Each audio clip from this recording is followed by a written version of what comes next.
And we send out also our greetings to those who are on the mailing list, who will be receiving this in a couple of weeks, as well as those who are on the live stream. I noticed there's about, I think a total of about 16 on that first one. And just to let you know, unless you make a comment, we don't know who you are. And I know some people do understand that, but for others, I remember I was talking to one person, and they were like, I didn't even want to think I wasn't there. And I said, no, unless you make a comment, we won't know. But as soon as you make a comment and we see you, whoever's watching or monitoring that, they'll greet you. Or I know Dennis is on there, he'll greet you. So that's how that works. So our greetings to you.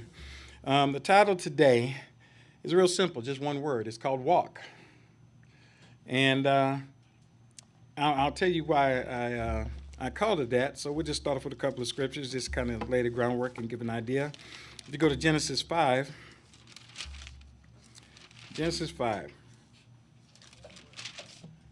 one word, walk, W-A-L-K.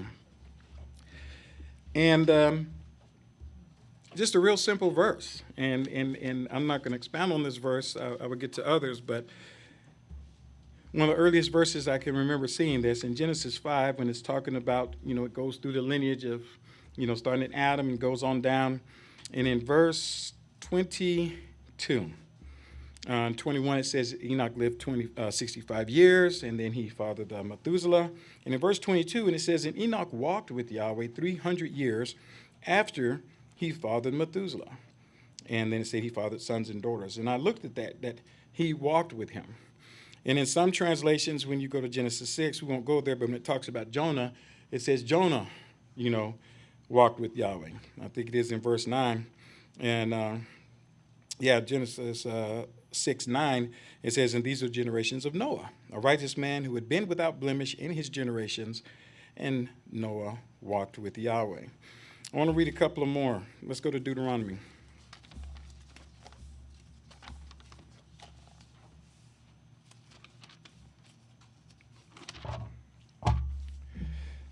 Deuteronomy 5.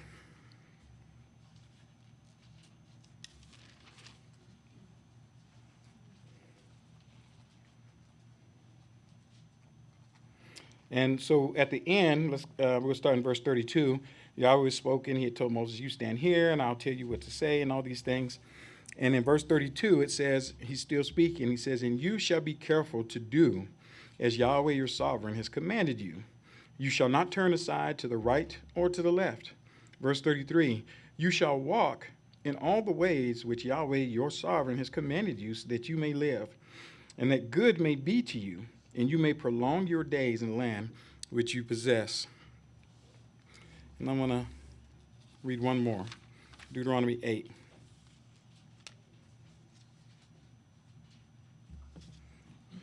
Deuteronomy 8. 8:18, Deuteronomy 8:18, it says, but you shall remember Yahweh your sovereign, for it is he who gives you power to make wealth, that he may establish his covenant, which he swore to your fathers as it is in this day. Verse 19, and it shall be, if you shall forget Yahweh your sovereign, and walk after other deities or other Elohim, and serve them and worship them, I testify against you today that you shall utterly perish or die.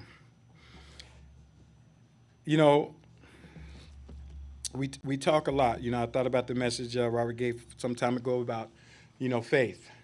And, we've heard David and Curtis talk about, belief and trust in Yahweh. We've read through Matthew and John. And, someone quoted it today from John 1 about those who, believe that they have power to be called, it was Tino. There would be power to be called his children.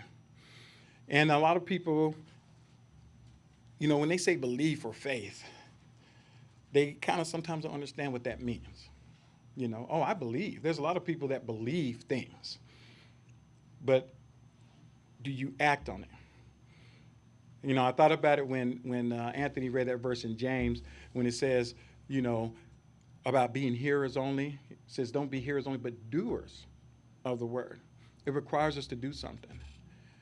And so I found out when I read that, and it's funny because I wasn't even thinking about it, I heard another brother, he read that verse, and he was talking about something completely different. But it didn't say Enoch or Noah. It didn't say, and they believed in Yahweh. Oh, they walked. They were doing something. And I didn't write the Hebrew word down. It's, there's, when you go into the ancient Hebrew of it, the meaning is to actually have someone walk for you, like a staff or a rod that you lean on, and it not only walks with you and for you, but protects you. They walked, they leaned on Yahweh. They relied on him. And as such, Yahweh not only carries us as he did them, but he protects us. He looks out for us. It's more than just, I believe he sits on the throne. I believe he's there. Do we have faith? Do we believe? Yes. Do we rely on him? Do we lean on him? Or do we tend to rely and lean on our own understanding, on our own power? And that's why I read that other verse in Deuteronomy 8, because he says, but if you lean on or walk with these other gods, what's going to happen? You fall, because they're not real. They're not there. And if you rely and lean or have faith in something that doesn't exist, it's going to fail you. And so when I was thinking about this, and we'll read some verses, we'll get into more about walking with him. I did this because, just like in the intro before we started recording, and I was speaking, we have people here for the first time. We're big proponents on relying on our Creator. A lot of times we call it this walk, our walk. It's on each responsibility. On each one to take responsibility. Everyone in this room. And walking and obeying and following after Yahweh, this is not a church where you just come in and other people are trying to carry you and lift you up, and then you have to rely on someone else for that salvation. Only one can save you. And that's building our relationship with Yahweh. That's why it's so much about not talking about what you do, not talking about what you believe, but doing it, showing it. When the people asked Yahshua about what authority are you doing this? Guess what? When he was healing people, when he was raised from the dead, it became very clear who sent him. It became very clear about the authority that he was surrendered to. Yes, Anthony. Do you have Psalms 1, verse 1? Nope, go in and read it, but I do have Psalms 119, so go ahead. Okay. It says, blessed is the man that walketh not in the counsel of the wicked, nor sitteth in the seat of the scornful, but his delight is in the law of Yahweh, and in his law doth he meditate day and night. Exactly. Because a lot of times once we learn to look at a word, all of a sudden verses we've read before have a whole deeper meaning. We're worldwide. They had a whole song about Psalms 1. I've sung that song hundreds of times. But then after reading this, all of a sudden, when you read that verse, it means something a little bit more. It didn't say blessed the man that talks about it all the time. We see that in the world now. There's a bunch of talking going on about what we know and what we can do, but how many are actually performing it? How many are actually doing it? And see, that was what's so magnificent about Yahshua is he didn't have to talk it. He was walking it. He was doing it. People could see his faith, his belief in action. They could see that of the disciples. And they could see that in you. When you don't act like everyone else, we're all flesh and blood. We all go to work. We all have kids. We all do these things. But then when you act just a little bit different. I was talking just this morning, we were having a conversation. And my wife and I, and it's about something very simple like traffic. Someone cut you off in traffic. It wasn't you personally. They don't know you. They don't know us. Just this morning, someone just kind of jumped over in the lane. I would be a fool to think that this person said, I'm going to be on 183 heading east at about, I don't know, 12:42 so I can cut Yohance branch off. I'm after him, yes. No.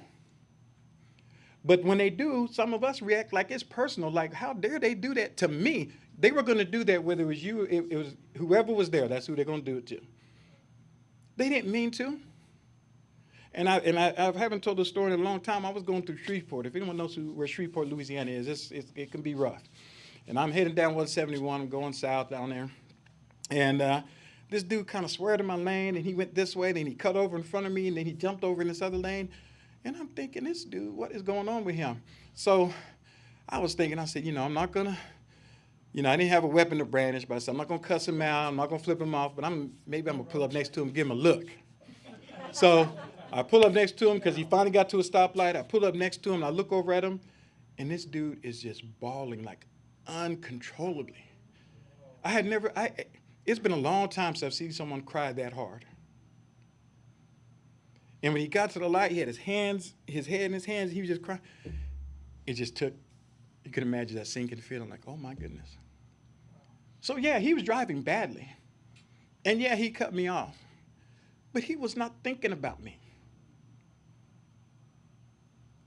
And so one of the things, and the reason why I say that, because it may not be traffic, it may be something else, but we have to realize that as one who is trying to be righteous and have that love of Messiah within us, when things happen around us, that 9 times out of 10, it's not about us. Right. And see, that's what, Yeshua is exhibiting. When we're reading in John 1, like I said, we've all read, some of y'all have probably read the book of John several times. But when you're reading and how Yeshua walked and how he did, look at how he responded to some of these people. Could he have gone in on them and just told them everything? Yeah, because he knew everything about them. But he responded a lot of times in love because he understood their circumstance. He knew where they were coming from. Still doesn't make what they were saying or doing right, but he showed what? Mercy. He showed loving kindness. What a lot of people call grace. He showed that because they're still learning. Even at his death, what did he say? Forgive them because they know not what they do.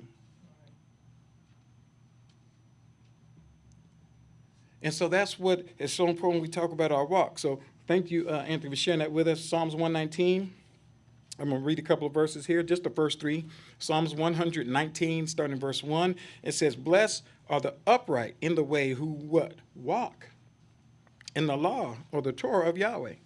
Blessed are they who keep his commandments and who seek him with their whole heart. They also do not work evil. They walk in his way, not in the way of themselves, not in the way of others. It's about a life that we choose to lead and live. A few other verses. Let's go to Isaiah.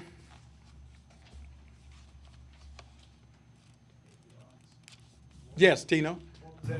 That was Psalms 119, 1 through 3. So let's go to Isaiah.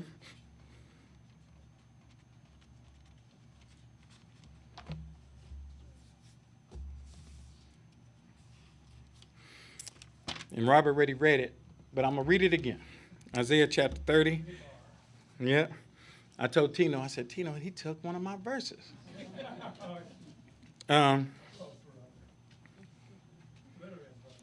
Yes, little brother. Spiritual and physical. Isaiah 30 and verse 20, we already know because I said Robert read it. So verse 20 says, and Yahweh gives you the bread of adversity and the water of affliction, but your teachers shall not be hidden anymore, but your eyes shall be able to see your teachers, and your ears shall hear a word behind you saying, this is the way, walk ye in it. When you go right or when you go left. And we just said that, right? It kind of guides us like, no, this is the way. And the reason why I wanted to read verse 20 about these things, because that's what we feel. We feel like when things happen around us, it's about us personally. How dare they do this? How dare this happen? Have we ever thought that when these things happen, that is an opportunity for us to show the righteousness of Yahweh? Have we thought that maybe it's the opportunity for us to exhibit what we say we believe? We see it all around. How many people say they go to church? They love to tell you what church they go to, and they're a deacon or they're a minister, they're this, or they're just part of their church, and they're there every week. And then one little thing happens, and they go off. So they walking, they're telling you about it, but where's the exhibition of that faith, of that what they say they believe? So Yahweh's letting you know, look, there's things going on around you, and now what? It's the opportunity for us to practice a little bit of righteousness. To understand that there's things going on around us that are bigger than us. And it's an opportunity for us to show that spirit within us, that spirit of Yahweh. Wherever we are. We're all not in the same place. And sometimes it's in different things. Some of us is traffic. With others, it's the people we work with.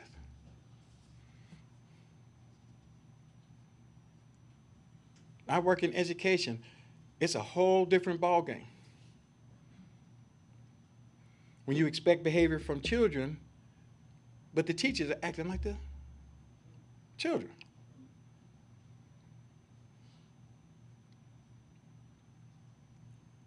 But we, instead of going off and doing all this, we show what we've learned. And when we do that, then they're looking at us and be like, why are they different? How come they don't get upset? When you put that to practice, I just had an experience this week where parents, they came in, they were ready to fight. I mean, you could tell it. They were ready. They brought backup. I had one. They had a crew with them. They were ready, and they come in, and I just want to tell you, and I just let them go. They were telling me all what was wrong, what was going on. And I said, I understand.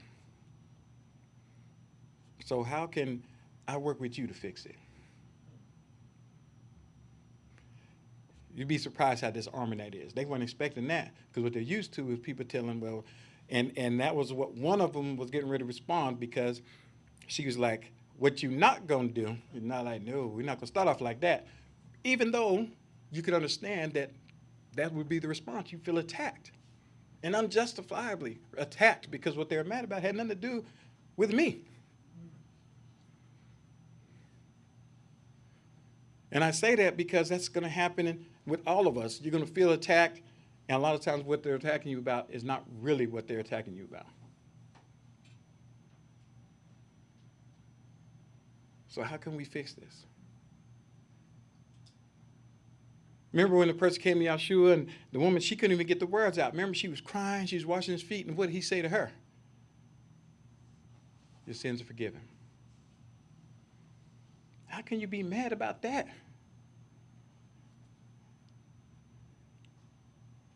Can you imagine the peace she felt to know that whatever was going on in her life, that's can be taken away?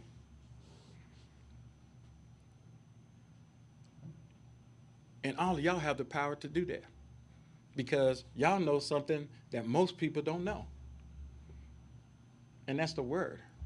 And that's the loving kindness of Yahweh. That's the having that power and being powered to show that grace.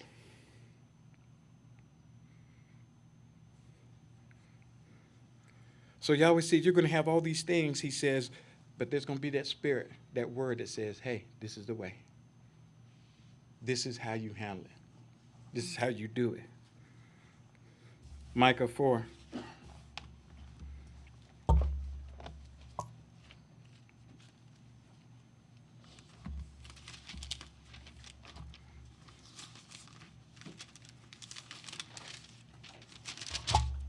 Micah 4.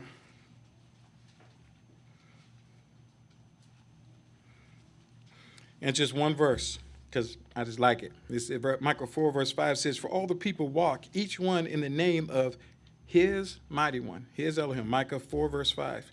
It says, but what? But we will walk in the name of Yahweh, our sovereign, forever and ever. And while we're here in Micah, let's go over to Micah 6.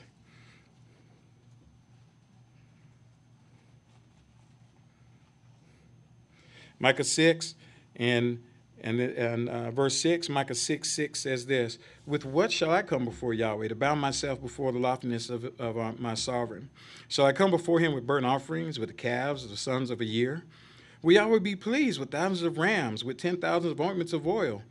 I give my firstborn for my transgressions, the fruit of my body for the sins of my soul. Oh man, he has declared to you what is good. And what does Yahweh require of you? And I would say of us. What does Yahweh require of us? But to do justice, to love grace or mercy, and to walk humbly with our sovereign. It's not these great works we don't have to do. Like it says, I give all this, I do all this. Some people, they want to let you know what all these good works, what charitable works they do, and how giving they are. But does that make them walking with our Creator? No. Romans 8. Romans 8.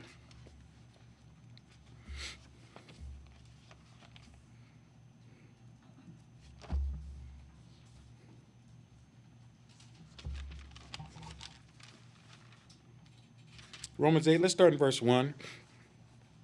Romans 8, verse 1, it says, there is therefore now no condemnation to those in Yeshua Messiah who do not walk according to flesh, but according to what? The Spirit.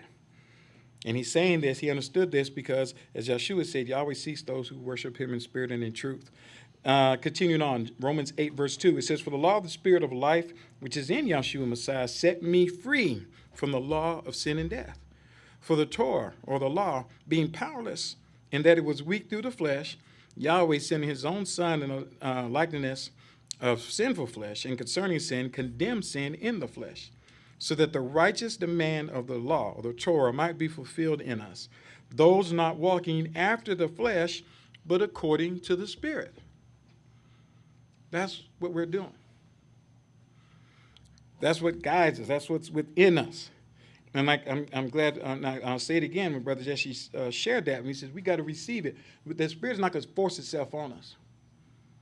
We have to want it. We have to receive it. And when we do, then it guides us into righteousness and truth. Verse 5, you're still in Romans, verse 8, verse 5. For the ones that are according to the flesh, mind the things of the flesh. And the ones according to the Spirit, mind the things of the Spirit. To be carnally minded is death, but to be spiritually minded is life and peace. Because the mind of the flesh is an enmity towards Yahweh, for it is not subject to the law of Yahweh, for it is not possible to be so. It is not possible for it to be so. And those things, or those being in the flesh, are not able to please Yahweh. But you are not in the flesh, but in spirit, since the Spirit of Yahweh dwells in you. That's how. And that's key. And that's be evident in our life and what we're doing.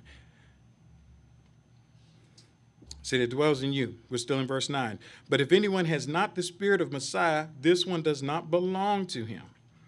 But if Messiah is in you, the body indeed is dead because of sin, but the Spirit is life because of righteousness. But if the Spirit of the one having raised Yeshua from the dead dwells in you, the one having raised the Messiah from the dead will also make your mortal bodies live through the indwelling of his Spirit in you. So then, brothers, we are debtors not to the flesh to live according to the flesh, but if you live according to the flesh, you are going to die. But if by the Spirit you put to death the practices of the body, and you will live. For as many are as led by the Spirit of Yahweh, these are children of Yahweh. For you did not receive a spirit of slavery or bondage in some translations, again to fear, but you received a spirit of what? Children, sonship, by which we cry, Abba, Father.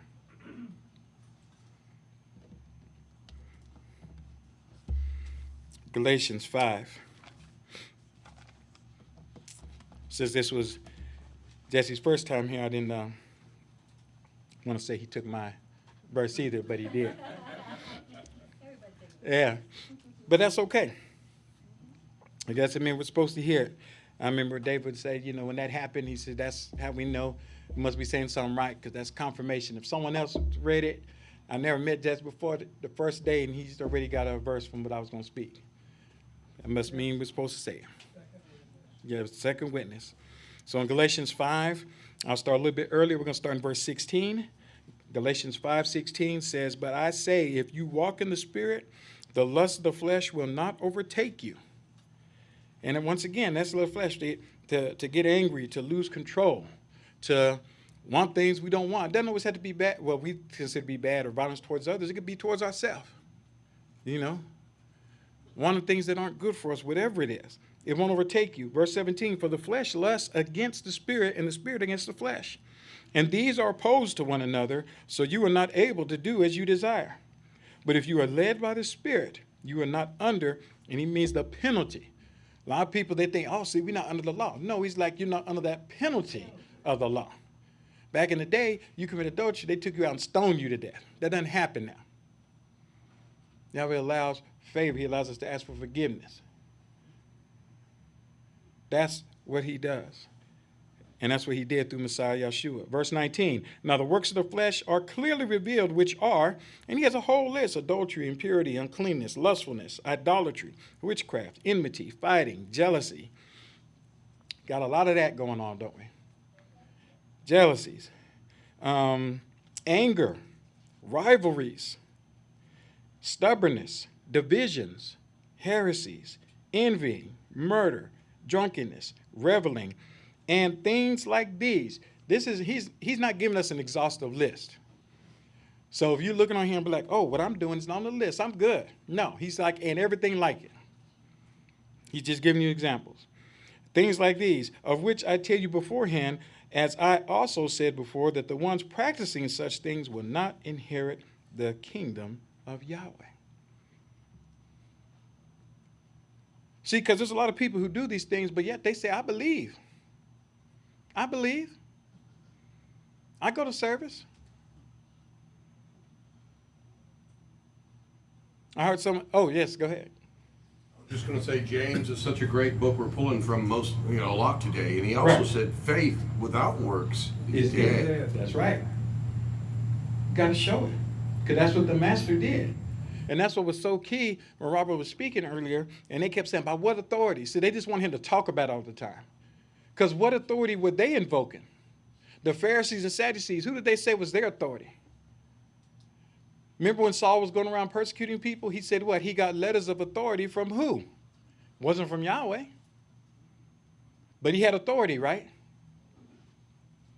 It's like being a leader. Leaders are people or individuals that people follow. You can just because you have authority doesn't mean you're a leader. And here's the thing. What Yahweh wants for us is to be his children because he has something magnificent. Everyone's going to have to be able to lead. Everyone's going to be able to take accountability and responsibility, each one of us.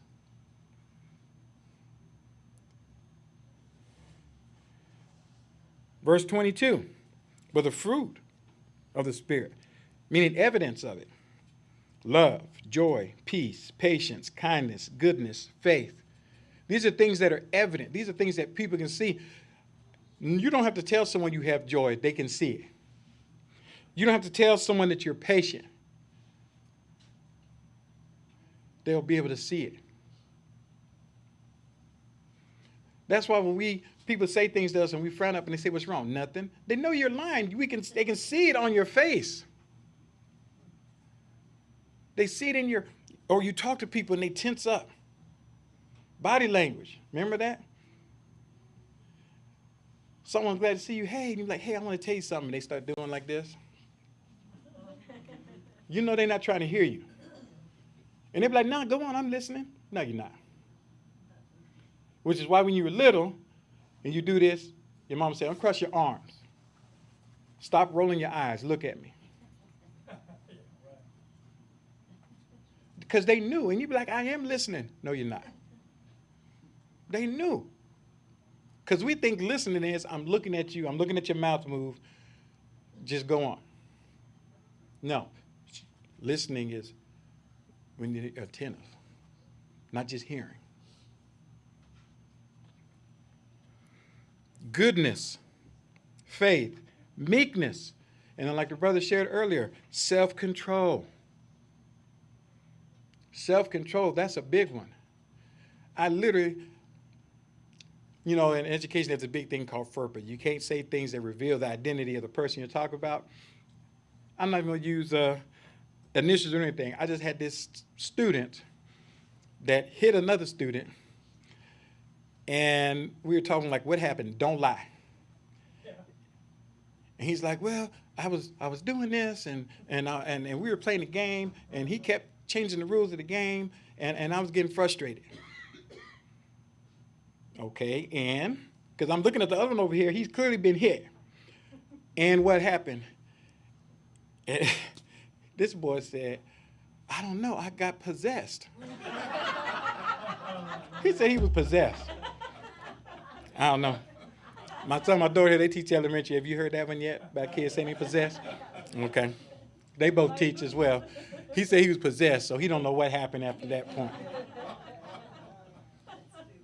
Because he lost control of himself. So no, he got angry and he hit that other kid. And I just thought about that now. This is a child. Isn't that something? We don't have to teach that. That's not part of our curriculum. We don't teach that to children. But you see how easy that was picked up? But the other things, the good things, we got to teach that. We got to reinforce that over and over again, don't we? And guess what? We the same way. We will pick up a bad habit in a minute. Don't even have to be taught. But we will pick it up and do it. But then we have to come here and we fellowship and encourage one another week after week to have to remind each other, no, brother, no, sister, do it like this. No, do it like this. No, don't do that. Do this. And that's fine. And that's where this patience come in. We got to be patient with one another. Yes, I'm sorry, Tom. Go ahead. Well, you don't need to sorry, but I just think about, I mentioned it before, but I think it bears repeating. In the Apostle John's account in John 1, there's a backdrop of an individual named Nathaniel. Uh-huh. And Nathaniel is told by Philip that they found the Messiah, of whom Moshe in the Torah and the prophets did write, Yahshua of Nazareth, the son of Joseph. Nathaniel says to him, what a put down. Can any good thing come out of Nazareth? And Philip said to him, you're going to need to check his walk out. Come and see. Right. And Yahshua saw Samuel coming to him. Some scholars say actually he had remote viewing, not just saw him at the moment. Because he tells him that later that from a distance he understood who he was. And he says, behold, an Israelite in whom there is no dishonesty, no God. Now, what kind of elegant grace is that? Right. Didn't say, look, you little pipsqueak, I'm the king of the universe. No, there was none of that. It was just so gracious, so humble in his approach. And he spoke to his good Daniel says, well, how do you know me? Here's the walk again. Yahshua answered and said to him, behold, that Philip called you when you were under a fig tree, and I saw you. Right. Blew his mind, because then here comes the gospel like gangbusters, like a steamroller coming on. Answered and said to him, Rabbi, or teacher, you are the son of Elohim. You are the king of Israel. And Yeshua answered and said to him, because I said unto you, I saw you under a fig tree, you believe? Here we go. You shall see. He's not bragging. He's just stating what's coming attractions. Right. You shall see greater things than these. And he said to him, truly, truly, I say to you, hereafter you shall see like at Bethel. He's the ladder with angels rising and descending. You shall see heaven open and the set apart messenger, angels of Elohim, ascending and descending upon the Son of Man. Right. I would suspect at that point Nathaniel is just a gay blind. Oh my. But look what it did for him. He reached his heart, Right. his walk of humility, and knowing full well that he'd been miseducated and been turned into a bigot against the Samaritans. Now, how do you think that it turned out if he walked up and Yeshua said, I know what you said about me? If he started a conversation like that. Yeah, that's the way to really welcome someone in and get them, right? No. He talked on that, didn't even address it, and look at the outcome. I'm going to finish reading these couple of verses here. He says, such things, self-control. Against such things, there's no instruction. I'm still in Galatians 5. Verse 24 says, but the ones belonging to Messiah crucified the flesh with its passion and lust. Let us therefore live by the Spirit and surrender to his Spirit. Colossians 2.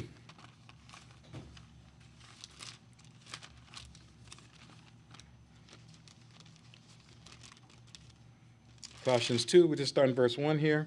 Colossians 2, verse 1 says, for I want you to know how great a struggle I have concerning you and those in Laodicea, and as many as have not seen my face in the flesh, that their hearts may be comforted, being joined together in love into all riches of the full assurance of the understanding, to the full knowledge of the mystery of Yahweh, even of the Father and of the Messiah. Colossians 2, verse 3, in whom are hidden all the treasures of wisdom and knowledge.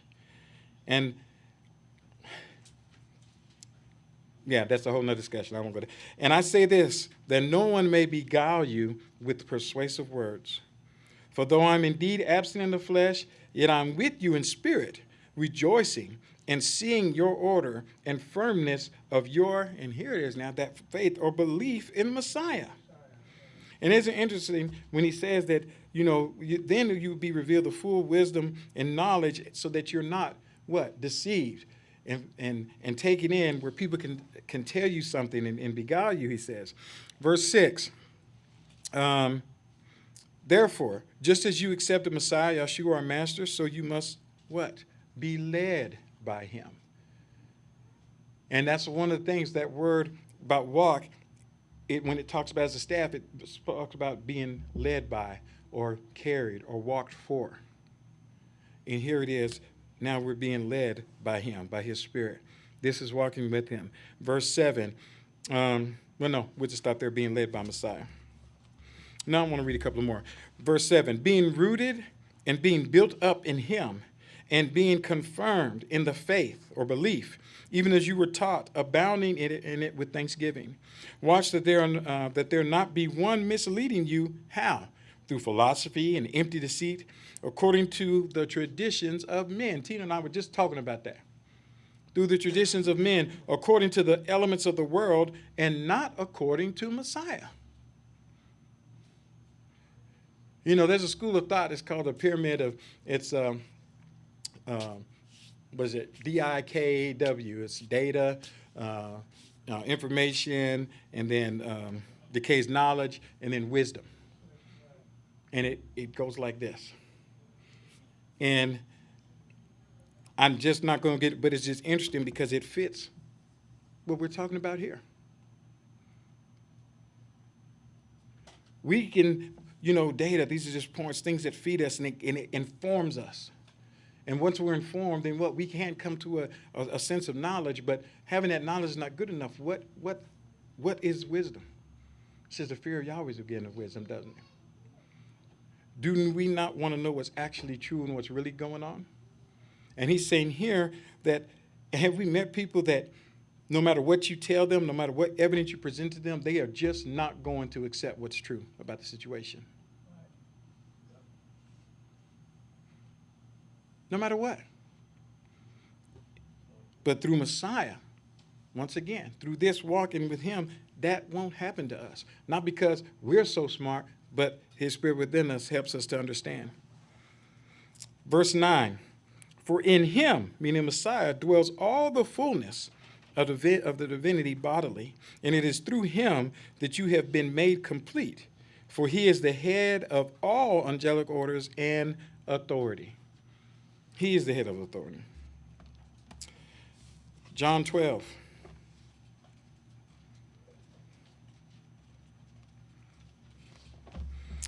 Trying to use too many verses from John since we're actually reading that book, but sometimes we have to.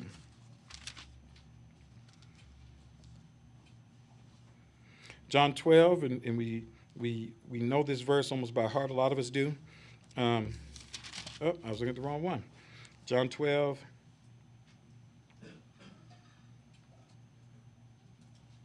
Verse 35. And Yeshua was answering a question that was asked to him by the people in the crowd. And Yeshua said to them, yet a little while, the light is with you. Once again, walk while you have the light, that darkness not overtake you, and the one walking in darkness does not know what he is doing.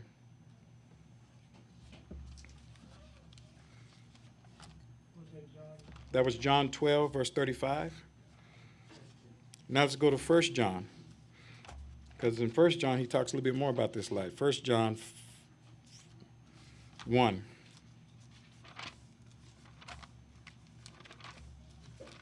First John chapter 1. And we'll just read a few verses here. 1 John chapter 1. And I'm going to break into the middle of a thought here. 1 John 1. And let's start in verse 5. 1 John 1, 5. It says, and this is the message which we have heard from him, and we proclaim to you. So he's sharing with us what he heard from the Master. He says, Yahweh is light, and no darkness is in him, none.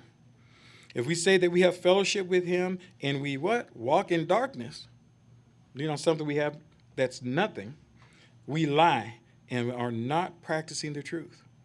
But if we walk in the light, as he is in the light, we have fellowship with one another. And the blood of his son, Yeshua Messiah, cleanses us all from sin. And then let's finish up here in 2 John.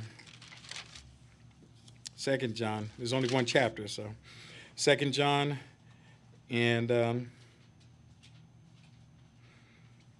verse 6. 2 John 6. And he's writing, he says, and this is love, that we should walk according to his commands. This is the commandment, even as you've heard from the beginning, that you should walk in it. Because many deceivers went out into the world, those not confessing Yeshua Messiah to have come in the body or to come in the flesh. Such a person is a deceiver and an anti-Messiah. I'm going to read a little bit more. He says, watch yourselves, that we may not lose the things we worked out, but that we may receive a full reward. That's what we're living for. To be like him, to walk with him, to be led with him. And like I said, here's the thing. It's not about what we say. It's about the example we present. It's about what we're doing. That's, one of the things I really like about, like I say, coming here. It's not about promoting the group. It's not about promoting the person. It's about promoting Yahweh and allowing him to lead each and every one of us. It's about encouraging one another to actually seek him, because here's the thing. People will let you down. People will let you down, even if they don't mean to. Right. Even if we're all flesh and blood. I will disappoint you. What a shock. I will. Some way, somehow. I don't want to, Right. but I will. But the Messiah won't. Yahweh won't. And so that's what I'm here to remind you of. So that's why we don't look to the individual. We look to the author of salvation. Like Scripture says, the author and the finisher of our faith. That's what we look to, and that's what we remind one another of. And what we do when we're here together is just encourage each other to continue to do that. When we're down, remind one another.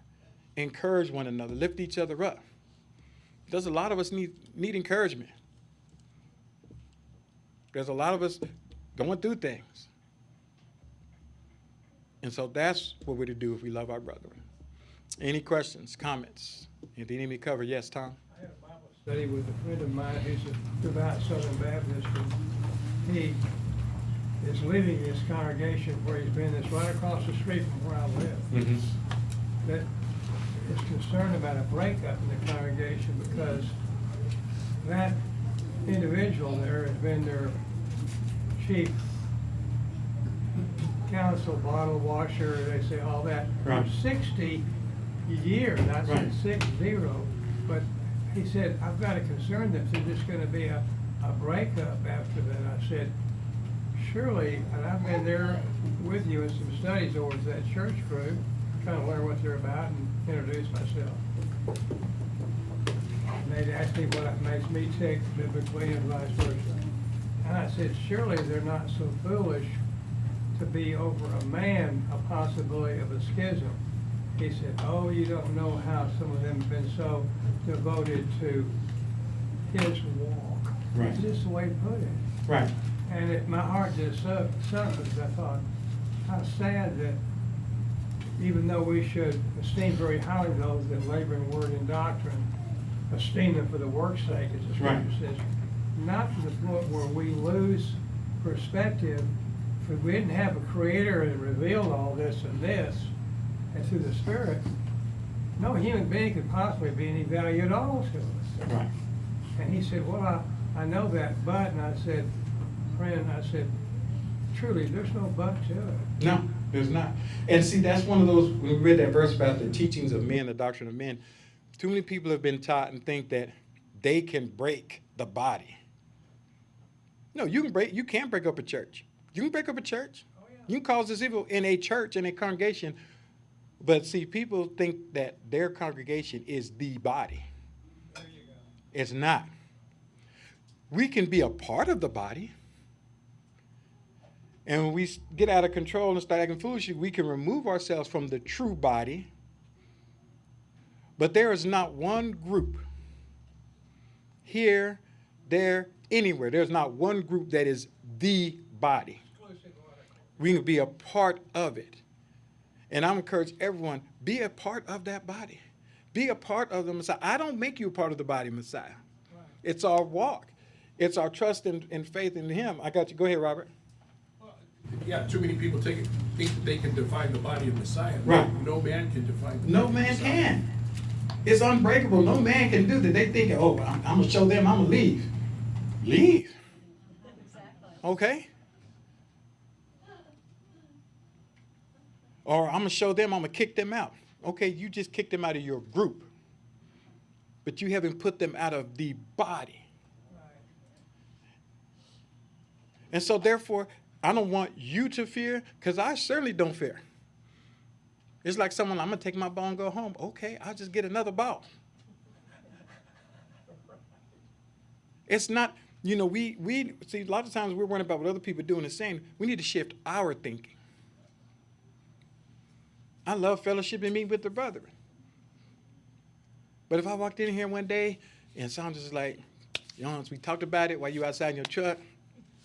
We don't want you here no more. I'd be like, I'm sorry to hear that. But I'm not going to feel like Yahweh doesn't love me and I'm out of the body. And I just use that example. I know Sandra would never do that to me. I love Sandra. But you get my point. And I don't want you to feel that way, because too many people in here have suffered from that. They've been put out, or they've been made to feel like they're ostracized, or that their salvation hangs on an association. And the only relationship that any of you, and myself included, need to be worried about is our relationship we have with our Creator. Yes, Robert? Our initial witness in any situation is what people see in our conduct and our action. Mm-hmm. Because they'll observe us before they ever hear us say anything. Right. And so we have to be mindful, and we never know who is observing us. Exactly. We never know. Right. And they may not ever, it may be, once again, like I say to traffic, you may get cut off and you see the president cut you off and you may be like, that's okay, go ahead. And someone see that and they be like, if that had been me, I'd have went off, I'd have done this. But maybe just that one action caused them to maybe want to practice a little bit of righteousness or to look at things differently. When kids are acting a fool and doing things, it's funny when you have students be like, Mr. Branch, are you going to suspend them? Are you going to kick them out? I'd have kicked them out if I heard them say that. No, why? Now, look what they said. Look what they did. Can't you put them out? Yes, I can. Got a lot of options. I can suspend. I can do all these things. But guess what? I just put on them. Would you want me to do that to you? Ooh, yeah. What about that time? You can't divulge other students' business, but you can talk to them about their own. What about that time when you were having a bad day? Remember that time when you tripped and fell and you cursed? Or when you were possessed? Would you want me to do that to you? Yes. Then all of a sudden they're like, no, right. It's easy, but once again, you're able to have those opportunities to show that. And so we recognize those in our daily lives, in our walk, and we practice that. Perfect your walk with Yahweh. Yes, brother, go ahead. Quick observation, just life observation.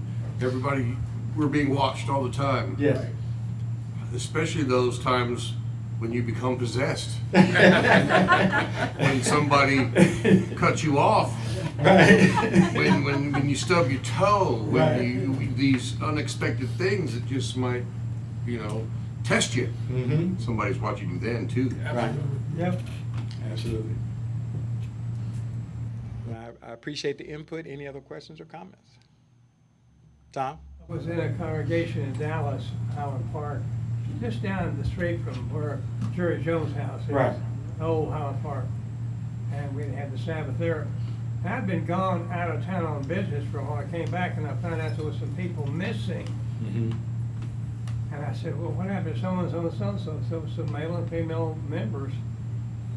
Well, there was a guy here that just really was very forceful and charismatic and strong in his ways, and he just drove them out. And I said, you're describing this. And I said, please go over here with me to John, 3rd John epistle, verse 9. The Apostle John says, I wrote unto the assembly, the congregation, but Diotrephes, who loves to have, talk about a bad walk, Right. the preeminence among them Preeminence, doesn't yeah. receive us. Wherefore, if I come, I will remember his walk or his deeds, Right. which he does, prating, or one translation says gossiping against us with wicked or malicious words, and not content therewith, neither does he himself will receive the brethren, Right. and forbids them that would, casting them out of the assembly. Right. And so I asked him, I said, well, they're missing, and he drove them out, and I said, do you realize, not that I'm that smart, that Diotrephes is a Greek word that means son of Zeus. Mm-hmm. Zeus, in the study of that particular composite of that pagan religious system, was this unbelievable, cruel king of the so-called gods that just did even terrible things to his own family. Right. I said, I don't think there's any excuse, but it so happens, to be a little sarcastic, that his name was Diotrephes, and I said, we need to go out personally and tell those brethren, please come back, we love you. There was no justification whatsoever to do such scurrilous, terrible things to you. Right. We got them all back, hallelujah. Hallelujah. Retrieve them. I will close with this then, since Tom said that. Verse 11 says, beloved, do not imitate the bad, but the good. The ones doing good is of Yahweh, and the ones doing bad has not seen Yahweh. Hallelujah. And with that, all right, praise Yahweh. And I forgot.